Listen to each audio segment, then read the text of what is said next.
विश्वानि देव सवितर् दुरितानि परासु यद् भद्रं तनयासु यद् भद्रं तनयासु। तू सर्वेश सकल सुखदाता शुद्ध स्वरूप विधाता है। उसके कष्ट नष्ट हो जाते शरण तेरी जो आता है।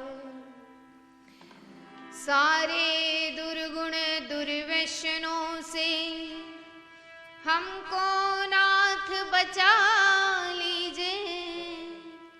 मंगल में गुण कर्म पदार्थ प्रेम सिंधु हमको दीजिए।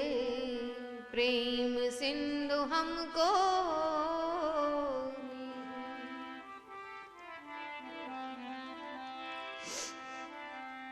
हे देव दयालु हो,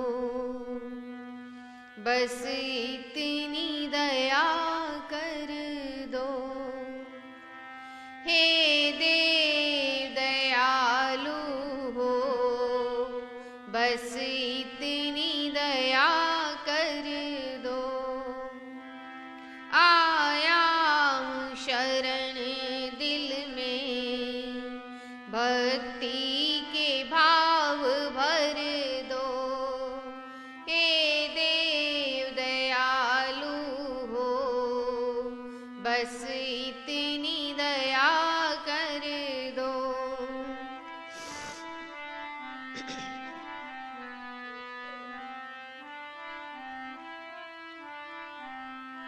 तेरे रंग में रंग जाए ये चंचल मन मेरा। तेरे रंग में रंग जाए ये चंचल मन मेरा। हर शय में तुझे देखूं, हर शय में तुझे देखूं। हे नाथ यही वर दो। हे देव दयालु हो, बस इतनी दया कर दो।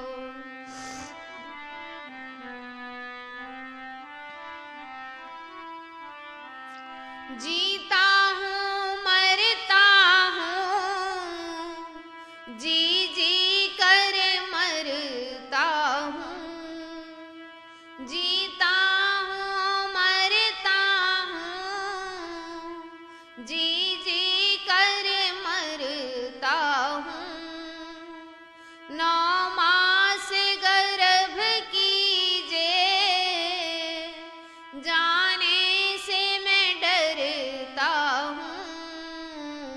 बंधन से छूट जाऊं, हे नाथ यही वर दो।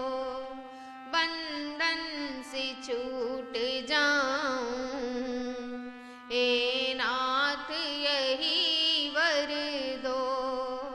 हे देव दयालु हो, बस इतनी दया कर दो।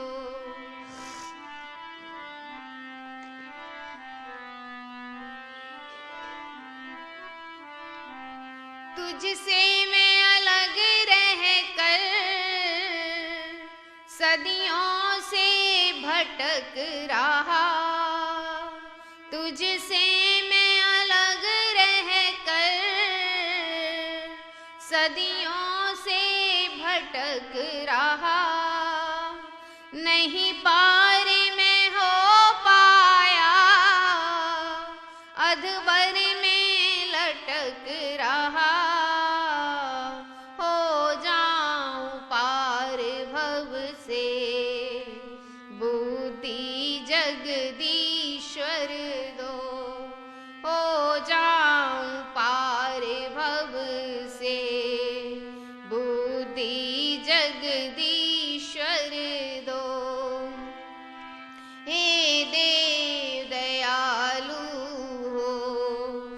बस इतनी दया कर दो। आया हूँ शरण दिल में, भक्ति के भाव भर दो।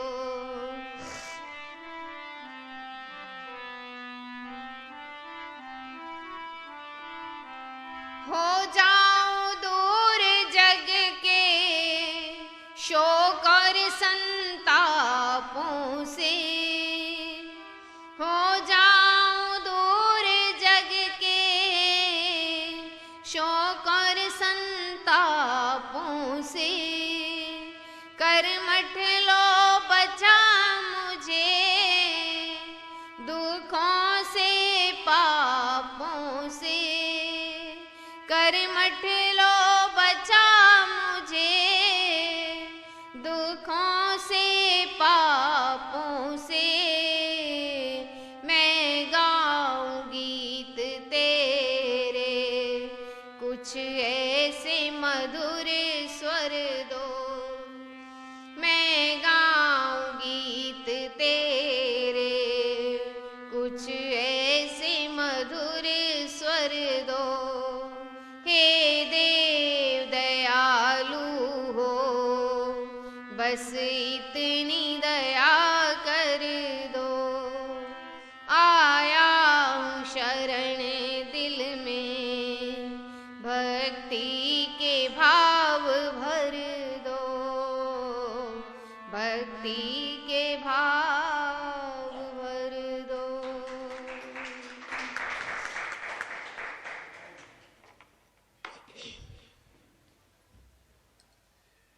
धीरे से उठाओ, गिर जाएगा।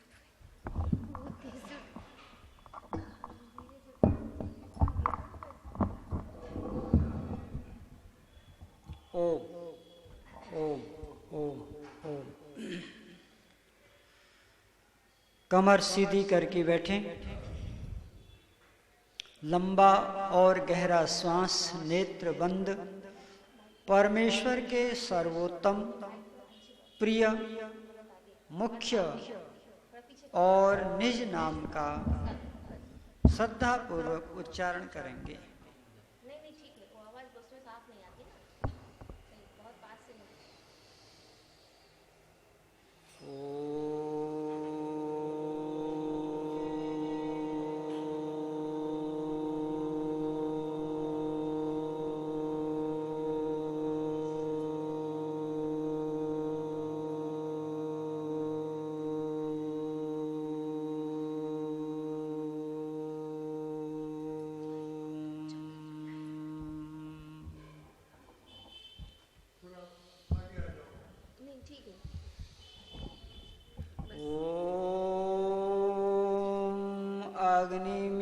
अग्निमिन्धानो मनसा धियं सचेतमर्त्यः।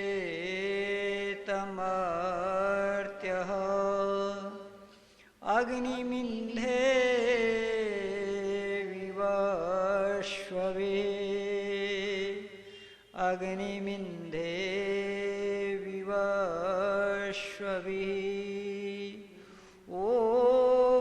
शांति शांति शांति।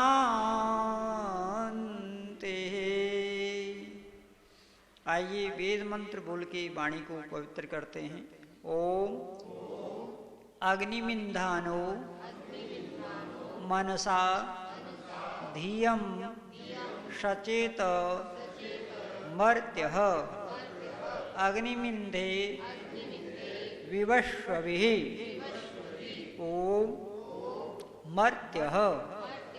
हे मरणशील धर्मा मनुष्य, अग्नि परमात्मा का मनसा हृदय से ईंधन ध्यान करते हुए धियम बुद्धि को सचेत अच्छी तरह से प्राप्त हो, इसलिए अग्नि परमेश्वर को अपने इंधे हृदय में विराजमान कर।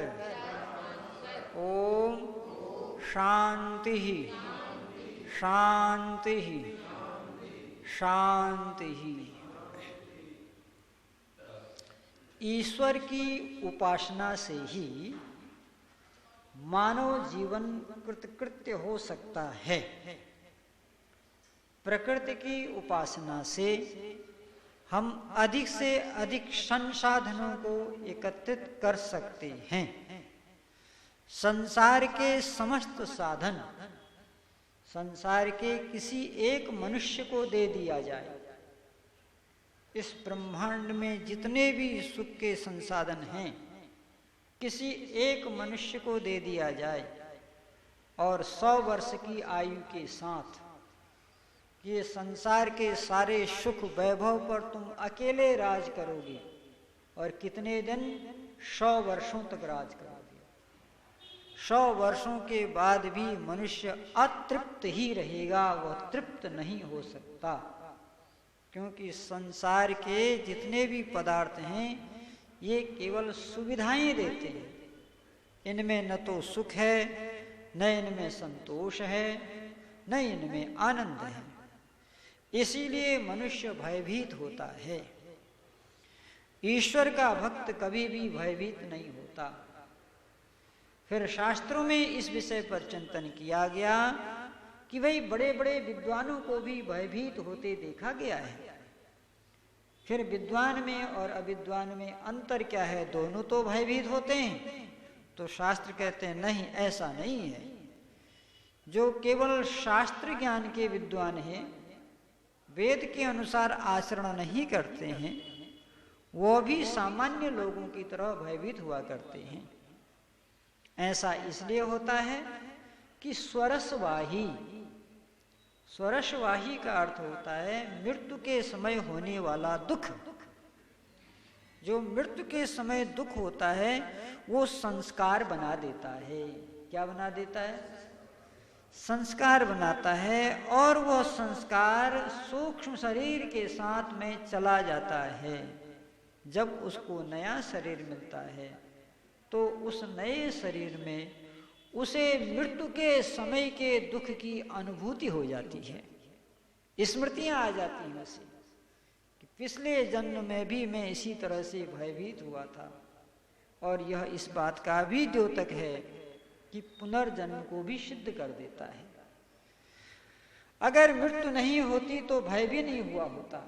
अगर भय है तो मृत्यु हुई है, अगर मृत्यु हुई है तो जन्म हुआ है, जन्म हुआ है तो इसी का नाम पुनर्जन्म है।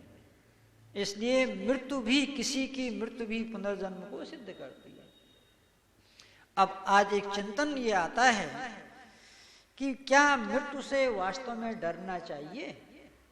तो शास्त्र कहते हैं नहीं, मृत्यु से बिल्कुल भी नहीं डरना चाहिए, क्योंकि मृत्यु कभी भी हमें सत्य की ओर नहीं ले जा सकती है।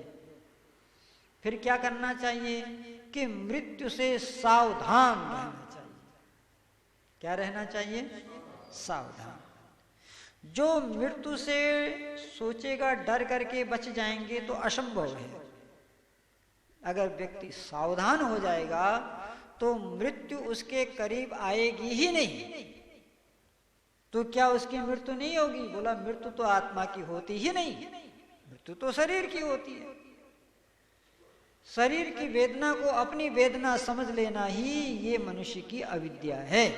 हालांकि शरीर में जो भी सुख और दुख होगा उसका भोक्ता जीवात्मा ही होगा, क्योंकि शरीर केवल कर्म करने का साधन मात्र है। शरीर से जो सुख मिलेगा वो भी आत्मा भोगेगा, शरीर से जो दुख मिलेगा वो भी आत्मा ही भोगेगा। परंतु जिन लोगों ने मृत्यु को जीत लिया है, जो मृत्यु से सावधान हो चुके हैं, यो जागार तम ऋचाम कामयन्ते, वेद उनको अपना अर्थ देते हैं, वेद माता उन पर अपनी कृपा करती है। जो जगे हुए लोग हैं, जो सोए हुए लोग हैं, उनको तो मृत्यु आकर के वर्ण कर लेती है उनका। जागते हुए व्यक्ति को कभी मृत्यु नहीं होती है। और एक बार ये भी जान लेगा, मनुष्य जब भी मरता है तब सोता ही है। जगते जगते कोई नहीं मरता है। मृत्यु आने से पहले मूर्छा होती है, और मूर्छा का ही दूसरा नाम निद्रा है, तब वह मरता है। अगर व्यक्ति जागता रहेगा तो उसे कोई मारने वाला दुनिया में है नहीं, क्योंकि जगे हुए व्यक्ति की परमात्मा रक्षा करता है। कि मरे हुए व्यक्ति की रक्षा नहीं करता? क्यों नहीं करता? मरे हुए व्यक्ति की रक्षा ये करता है कि उसको पुनर्जन्म दे देता है, लेकिन जगे हुए व्यक्ति को इसी जन्म में उत्साह, प्रेरणा और साहस देकर के मोक्ष की ओर ले जाता है। अब विचार ये करना है कि वो कौन से ऐसे कर्म हैं जिन कर्मों को करने से मृत्यु से बचा जा सकता है। इसको ध्यान से सुनना, ये आज का नया विषय है कि वो कौन से कर्म हैं जिन कर्मों को करने से हम मृत्यु पर विजय प्राप्त कर सकते हैं। तो कहते हैं कर्म 3 प्रकार से होते हैं, तामसिक कर्म, राजसिक कर्म और सात्विक कर्म। तो ये जो तामसिक कर्म हैं और ये जो राजसिक कर्म हैं, इन कर्मों से मृत्यु शीघ्र आती है। ये कर्म कभी मृत्यु को रोक नहीं सकते, लेकिन यदि हम सात्विक कर्म करेंगे तो हम मृत्यु पर नियंत्रण कर सकते हैं। नियंत्रण का मतलब हम चाहेंगे तो मृत्यु को बुलाएंगे कि आओ, स्वागत है, हम तुम्हारे लिए तैयार हैं। हम नहीं चाहेंगे तो रोके रहेंगे। कभी बार दिनकर ने भीष्म पितामह के बारे में लिखा है, आई हुई मृत्यु से कहा अजय भीष्म ने, ठहरो अभी समय नहीं है जाने का। स्वामी दयानंद भी तो यही कहते हैं, आज वार कौन है, आज तिथियां कौन है, खिड़कियां खोल दो। फिर गायत्री मंत्र का वाचन करते हैं, फिर अपनी इच्छा से शरीर से प्राणों का उत्सर्जन करते हैं। तो अब हमको सूची तैयार करनी है तामसिक कर्मों की। तामसिक कर्म यदि करेंगे तो मृत्यु से बचेंगे नहीं, मृत्यु हमको ग्रास कर लेगी। तो तामसिक कर्म क्या है? नंबर 1 चोरी करना, ये तामसिक कर्म में आता है। जुआ खेलना, ये तामसिक कर्म है। अभक्ष पदार्थों का सेवन करना, ये तामसिक कर्म है। आलस्य, ये तामसिक कर्म है। इन कर्मों को करने से मृत्यु से बचा नहीं जा सकता। मृत्यु आएगी, पकड़ के ले जाएगी। दूसरे हैं राजसिक कर्म। राजसिक कर्म क्या है? मिथ्या भाषण। जड़ को चेतन कह रहा है, चेतन को जड़ कह रहा है, पेड़ों को भगवान कह रहा है, पर्वतों को परमात्मा कह रहा है, मनुष्य को ईश्वर का अवतार कह रहा है।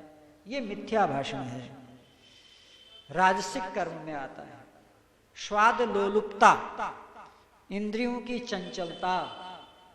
कोई भी स्वाद सामने आ जाता है तो इंद्रियां उसके लिए व्याकुल हो जाती हैं। ये जो है राजसिक कर्म है। और क्या है? अधिक मूवी देखना, अधिक चलचित्र देखना, ये राजसिक कर्म है। इन कर्मों से बचना चाहिए।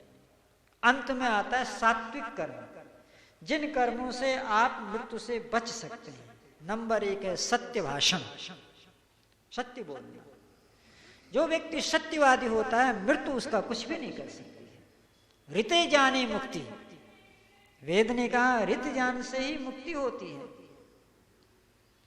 ना अमृतम, झूठ से कभी मुक्ति नहीं होती है। तो सत्य भाषण। नंबर 2 क्या है? विद्याध्ययन। जो लोग अध्ययन करते रहते हैं, मृत्यु उनको परेशान नहीं करती है। क्यों? क्योंकि वो बार बार अध्ययन करते हुए ये जानते रहते हैं मैं अजर हूँ, अमर हूँ, अविनाशी हूँ। इसका चिंतन जितना करते रहेंगे उतनी अभयता, उतनी निर्भयता आपके अंदर आती रहेगी। नहीं तो आदमी हमेशा रोना ही रोता है। कपड़े का रोना, भोजन का रोना, मकान का रोना, पैसे का रोना, संपत्ति का रोना, संतान का रोना। ऐसे रोने वाले लोग कभी भी अजर अमर पद को नहीं पा सकते हैं। तो सत्य भाषण, विद्या अध्ययन, परोपकार, ये भी सतोगुण में आता है। परोपकार, दान, सेवा, ये सतोगुणी कर्म हैं। इन कर्मों को यदि हम करते रहेंगे तो हम मृत्यु से बच सकते हैं, अर्थात मृत्यु को अपने स्वाधीन कर सकते हैं। स्वेच्छा मृत्यु को प्राप्त हो सकते हैं, सहजता को प्राप्त हो सकते हैं। जैसे जब फल कच्चा होता है तो उसको तोड़ना पड़ता है, लेकिन जब फल पक जाता है उसको तोड़ना नहीं पड़ता है, न पेड़ को कष्ट होता है, न फल को कष्ट होता है, न खाने वाले को कष्ट होता है। खाने वाला भी कहता है मीठा मीठा है, अब कच्चा फल तोड़ दो तो खाने वाले भी कहे कहाँ तोड़ दिए, कच्चा फल आपने तोड़ दिया।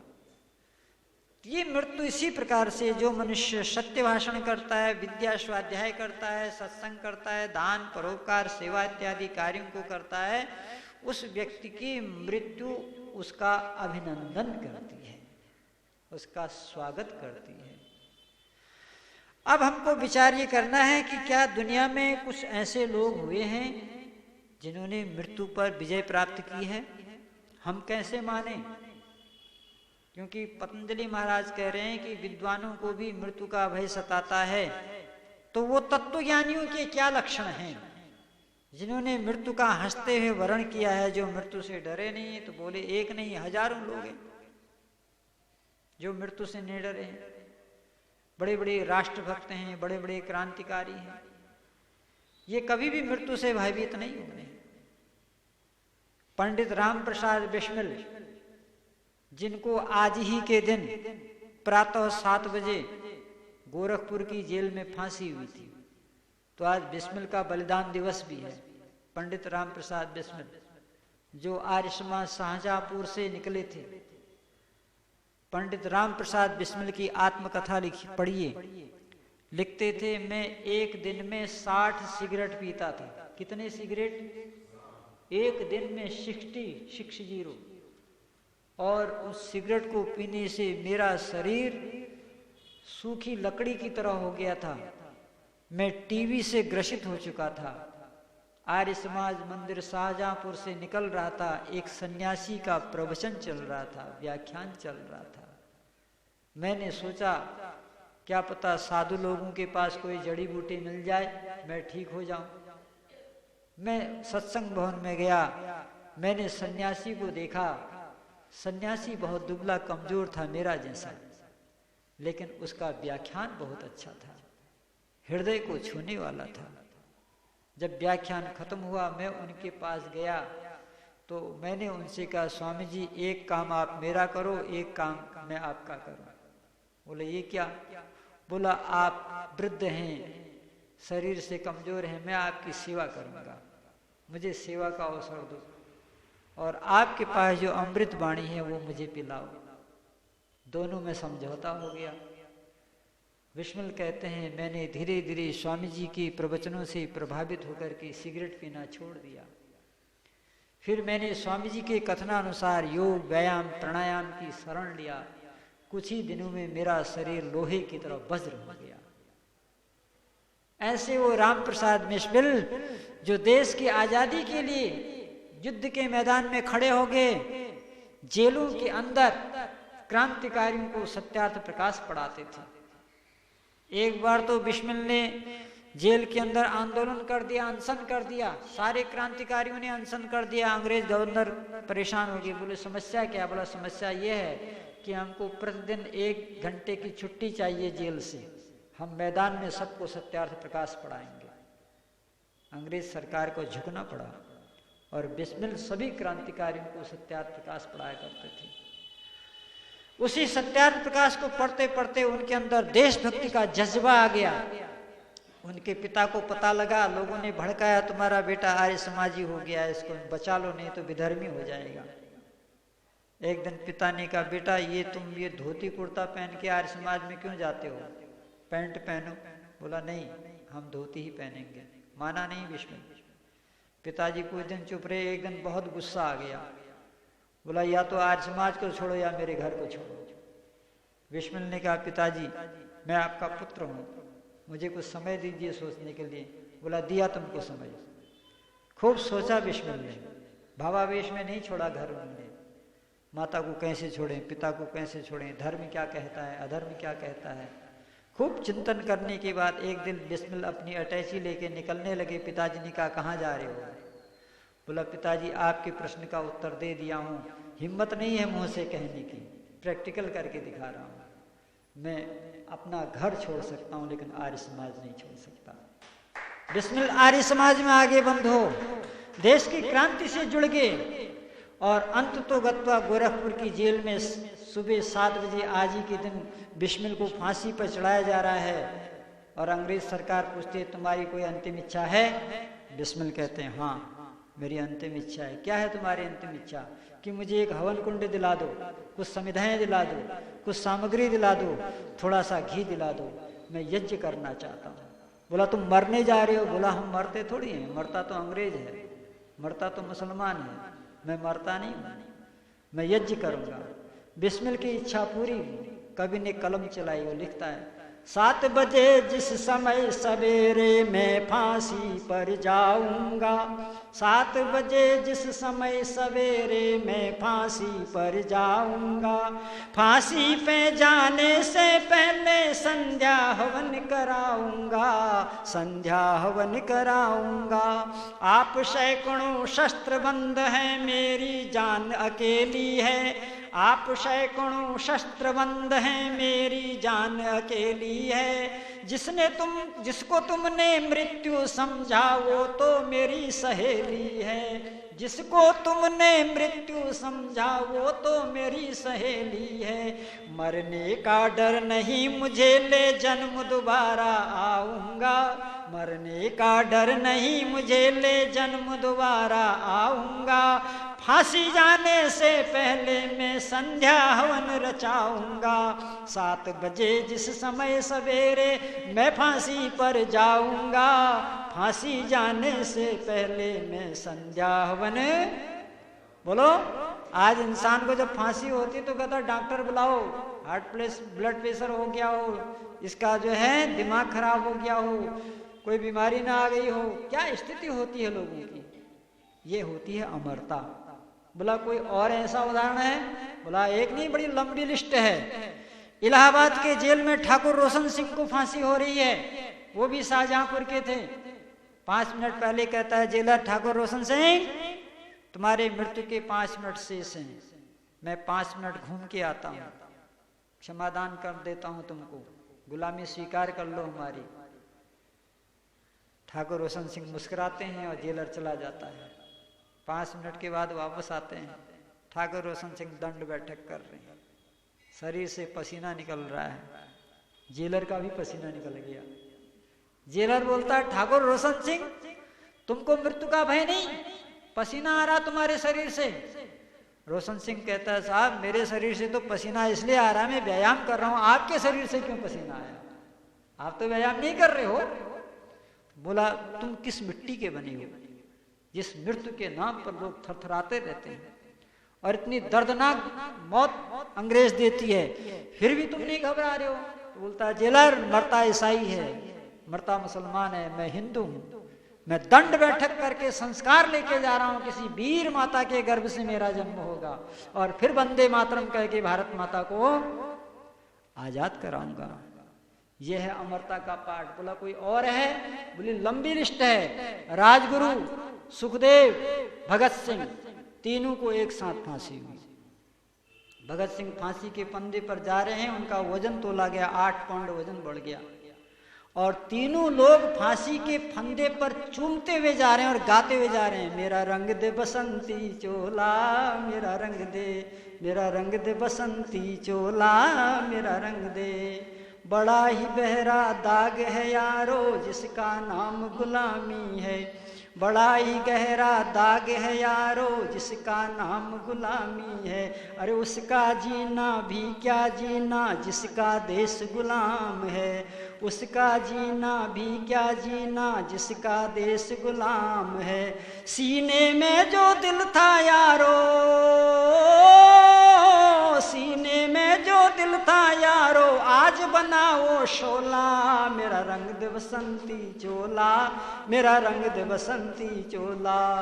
जिस चोले को पहन शिवाजी खेले अपनी जान पर, जिस चोले को पहन शिवाजी खेले अपनी जान पर, जिसे पहन झांसी की रानी मिट गई अपनी आन पर, जिसे पहन झांसी की रानी मिट गई अपनी आन पर। आज उसी चोले को पहन के निकला मेरा टोला, मेरा रंग दे बसंती चोला, मेरा रंग दे। ये थी लोगों के अंदर जज्बात, जीने की चाह, जीने की राह और आत्मा को ऊपर उठाने के सूत्र बिंदु। इसलिए जो मनुष्य सत्यवादी होता है, परोपकारी होता है, धर्मात्मा होता है, जितेंद्रिय होता है, उसे मृत्यु का भय कभी नहीं सताता है। इसलिए मृत्यु से भागने की जरूरत नहीं है, मृत्यु से जागने की जरूरत है। और जो जागता है मृत्यु उसका कुछ भी नहीं कर सकती है। यही मृत्यु से जागने का उपाय है और यही मृत्यु से बचने का उपाय है। सात्विक कर्म करें, न तामसिक कर्म करें, न राजसिक कर्म करें। आज का प्रश्न है, सात्विक कर्मों के क्या लक्षण हैं? सात्विक कर्मों के क्या लक्षण हैं? अभी थोड़ी देर पहले बताया हूं। सत्य विद्या, विद्याध्ययन, परोपकार, सेवा, दान, इन कर्मों को करने से मनुष्य मृत्यु पर विजय प्राप्त कर सकता है। ओम द्यौ शांति अंतरिक्षम शांति पृथ्वी शांतिरापः शांतिरौषधयः शांतिर्वनस्पतयः शांतिर्विश्वे देवा शांति ब्रह्म शांति सर्वगुण शांति शांतिरेव शांति सामा शांतिरेधि। ओम शांति शांति शांति। जो बोले सो भय। सत्य सनातन वैदिक धर्म की, महर्षि देव दयानंद की, गुरुवर ब्रजानंद की, भगवान राम की, भगवान कृष्ण की, आर्य समाज, वेद की ज्योति, ओम का झंडा। एक सूचना है, आज रात्रि का सत्संग हमारे बैठे हैं पीछे घनश्याम सावलानी जी, जो हमारे बहुत ही समर्पित आर्य समाज के स्वर्गीय रामचंद्र सावलानी जी के छोटे भाई हैं। तो आज का रात्रिकालीन सत्संग 8:30 बजे से 9:30 बजे तक आपके उस पावन कुटी पर होगा और हम आदरणीय रामचंद्र जी को श्रद्धांजलि देने के लिए सब लोग वहां पहुंचेंगे। इसलिए आप लोग सादर आमंत्रित हैं। धन्यवाद। वैदिक ध्वनि। ओ